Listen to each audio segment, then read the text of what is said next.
with Amy Lee and Julia Barthram.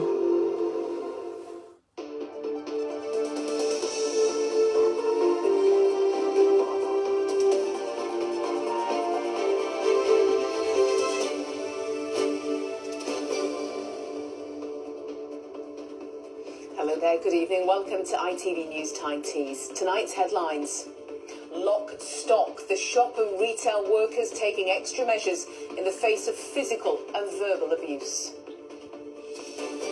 Cultural vandalism. South Shields artists' disappointment after a dropped police investigation over damage at their gallery. Football food chain will ask Simon why Rob Edwards has walked out on Borough after just 5 months. And reliving history, we'll meet the Middlesbrough man retracing his ancestors' journey out of Nazi-occupied France.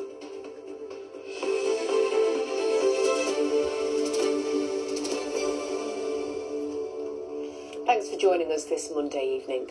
And first tonight, as we start the run-up to the busiest shopping period of the year, for many people working in retail, that will come with an element of fear.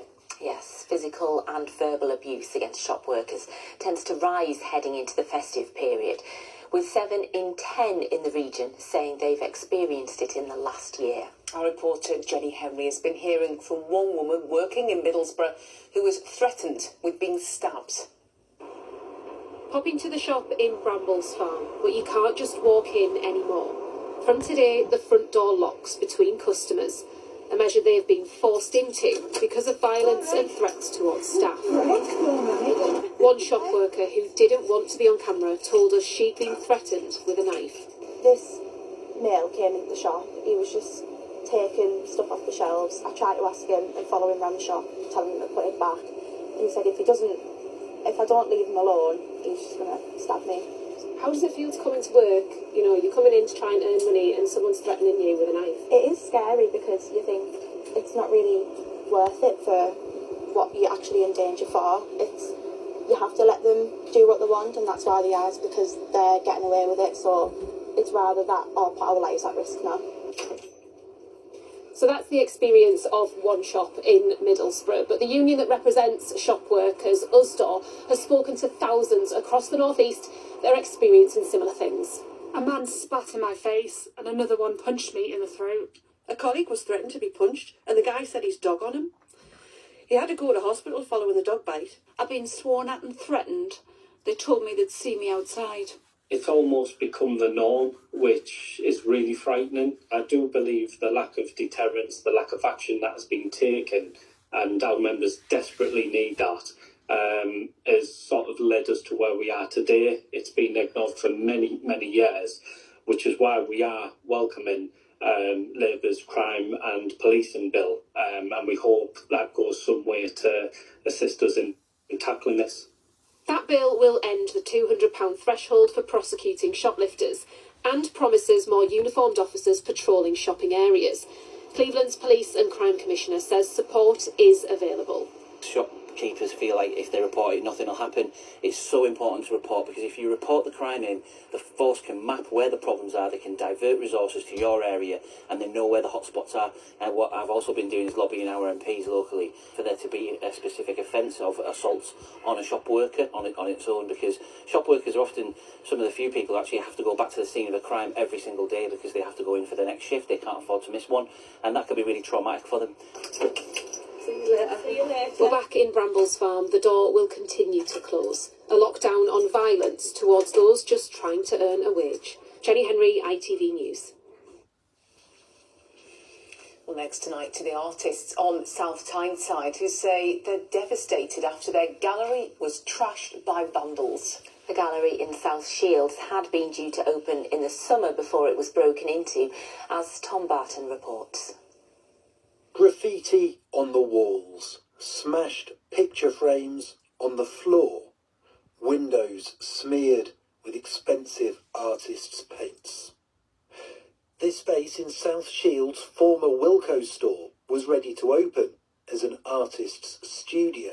Office window was intact. And that's completely smashed now. Completely smashed through. But in July, vandals broke in, leaving destruction in their wake. This is what we arrived to, including an e-scooter, our cleaner that was in working order before and is no longer.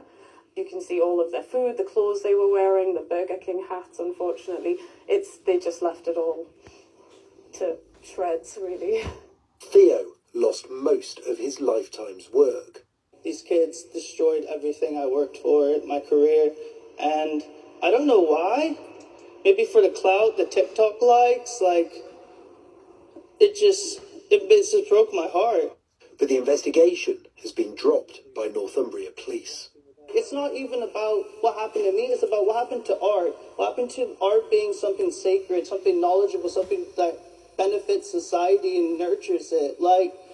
It makes no sense to me why the police aren't doing anything. And I just don't want to talk trash on the police because, I really care. Every service is strained right now, and I don't know what to blame. In a statement, Northumbria Police said a number of inquiries have been carried out to date, including forensic work. However, the case was recently closed due to evidential difficulties, pending any new information coming forward. Theo and Laura are slowly getting their gallery back on its feet, despite their disappointment that no one will be prosecuted for the destruction wrought to their work. Tom Barton, ITV News, South Shields. Now to the special episode of Emmerdale that's on ITV tonight that will raise the plight of modern slavery victims. The production team have collaborated with the Salvation Army on the storyline to try and shine a light on the brutal world of forced labour and to portray it accurately as well. The latest figures from the charity say they've worked with more than 200 victims in the North East last year, as Kevin Ashford reports. Edward. Hey. Name's Edward. It's gritty drama reflecting the real-life world of modern slavery in this country. In a special standalone episode of Emmerdale, the programme makers show the character Bear becoming trapped and forced to work after being befriended by trafficker Ray, played by Joe Absalom. It's a bit comfier than your car. Joe goes around picking people up from soup runs, people who are down and out. And what he's doing is he's trying to say to them, I can be your family and I can give you a bit of a future. When really it's probably the opposite. He wants them to work for nothing and he wants them to be here at his beck and call and he wants him to do stuff that other people just wouldn't do. Emmerdale collaborated with the Salvation Army for the episode to make it as authentic as possible. The Salvation Army helps victims of modern slavery. Last year alone in the North East, 229 people were referred to them for support. The charity says the forced labour theme in the Emmerdale storyline is one they come across repeatedly in the work they do. Being held in captivity, both physically and psychologically as well, being broken down, witnessing beatings, having the money taken from them, just really stripping them of their humanity and being broken down for the gain of the exploiters, so the traffickers coming in, using them round the clock and not paying them anything. Long time since you had a hot meal, eh? It's not the first time that Emmerdale has tackled difficult issues, but its cast members say soaps like it can be a powerful tool. It can be quite distressing subjects, as in perhaps stillbirth or suicide, or indeed this story, modern-day slavery, and of course county lines drug trafficking. And I think it's important to take these issues on because people relate to them. People know they have a story themselves, and it works, and it brings it to light. Well, give it here and I will charge you for you. Let's hope that light will raise awareness of the real-life victims living in the dark world of modern slavery. Kevin Ashford, ITV News. And that special episode of Emmerdale is on ITV tonight. You're watching ITV News Tyne Tea, still to come on tonight's programme. And after a bright start to the week, the clouds have been thickening, the patchy rain arriving, setting us up for a changeable few days ahead. I'll have more on that in the forecast later. And as COP23, the world's annual conference on climate change, gets underway today, There's a warning from the Environment Agency that more than 1 in 4 homes in our region may be at risk of regular flooding by 2050. COP has taken place every year since 1995, and it encourages countries to try and work together to reduce emissions and slow global warming. This year it's being held in the Brazilian city of Belém in the Amazon basin, with the Prince of Wales leading the UK's delegation. Nick Smith reports. Often described as the lungs of the earth, the Amazon rainforest and its rapid destruction is a metaphor for humankind's footprints on our wider natural world. And here at COP30, world leaders have gathered to try and push back against the onset of climate change. All of us here today understand that we are edging dangerously close to the Earth's critical tipping points, thresholds beyond which the natural systems we depend on may begin to unravel. These are not distant threats. They are fast approaching and will affect every one of us, no matter where we live. Climate change is a global issue, but it manifests itself right on our doorsteps. Flash flood events and extreme heat waves are already more common in our part of the world than they were 25 years ago. And according to data compiled by Aviva, by 2050, thousands more homes in the northeast will experience frequent flooding. Some of the predicted worst affected areas at constituency level are Redcar, York Inner, and Middlesbrough and Thornaby East, with nearly a third of homes across those communities at risk. Those at Northumberland County Council are also aware of how the coastal areas can be exposed to storms, which may worsen in the decades to come. One of the biggest challenges is to not preach to people about climate change, but to actually encourage people to think about how they might be able to do something, no matter how small. One of the main threats is to take everyone with us as a county council in doing what we can and what they can to understand and do their bit around this whole really important issue. Emma Howard-Boyd used to chair the Environment Agency and tells me the cost of inaction could see whole neighbourhoods becoming uninsurable and swathes of infrastructure collapsing under regular damage. Now is the opportunity to get ahead of our changing climate. In this country, if we start to act at pace, hopefully we won't get close to those sorts of decisions. But that is a threat that exists for the future. The government just in June announced a 10-year infrastructure strategy with £725 billion. That needs to be ready for not just flooding but heat waves, and we need to integrate our climate resilience, locking in that preparedness rather than locking in vulnerability. While COP focuses on grand international agreements, tackling climate change is something we can all contribute to at any level, and as its effects begin to impact on our very way of life as we know it, the stakes could never be higher. Nick Smith, ITV News. The ITV Evening News continues at 6:30 with Gamal. Coming up, the BBC in crisis. The chair of the board insists there is no institutional bias, but apologises for how a documentary about Donald Trump was edited. The US president threatens legal action over the programme, which led to the dramatic resignations of the Director General and the news boss. A warning not to use unauthorised waste disposal services who then dump rubbish illegally. And we'll reveal which stars will be heading into the I'm a Celebrity jungle with Anton Deck. Join me for those stories and more at 6:30.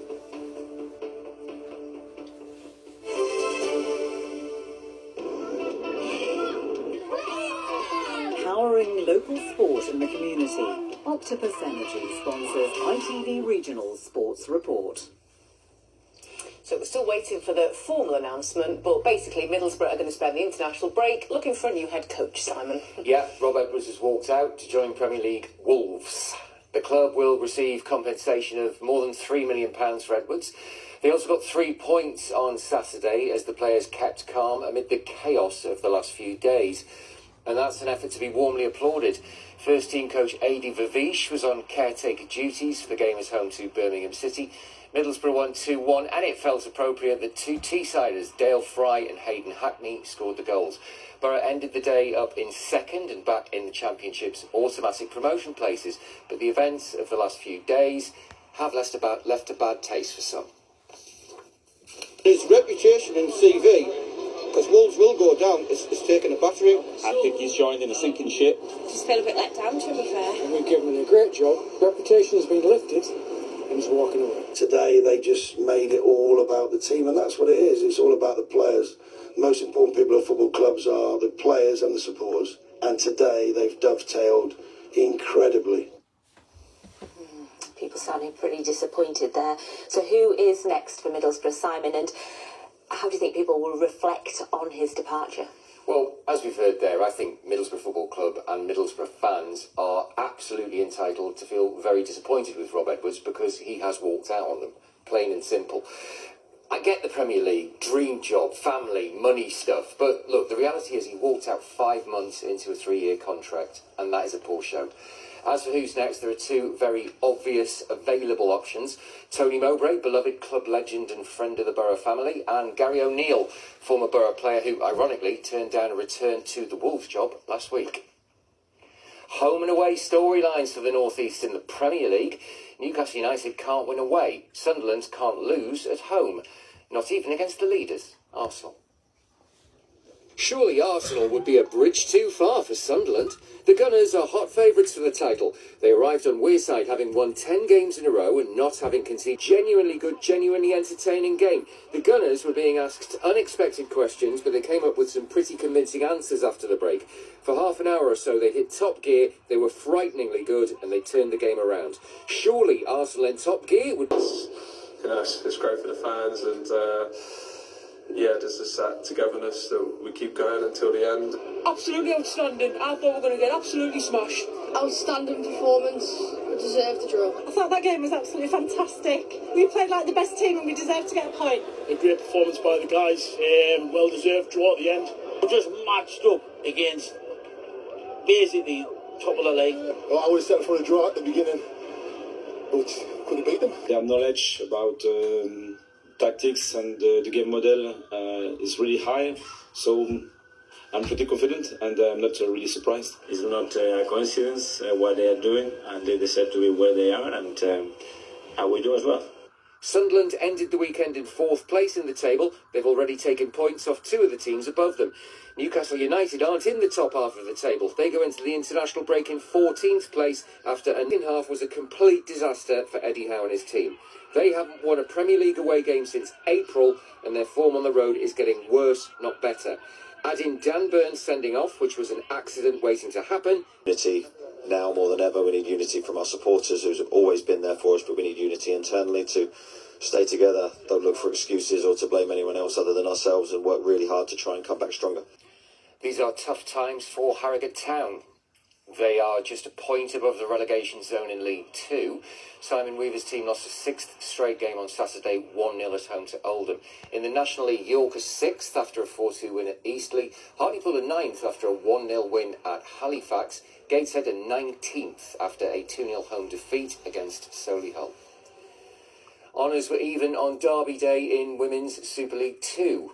Newcastle United took the lead at Durham through Molly Pike, but Molly Lambert levelled things up for the home side. It finished 1-1. A nightmare finish for Sunderland at home to Portsmouth. The Black Cats were leading 2-1 as the game went into stoppage time, but they ended up losing 3-2.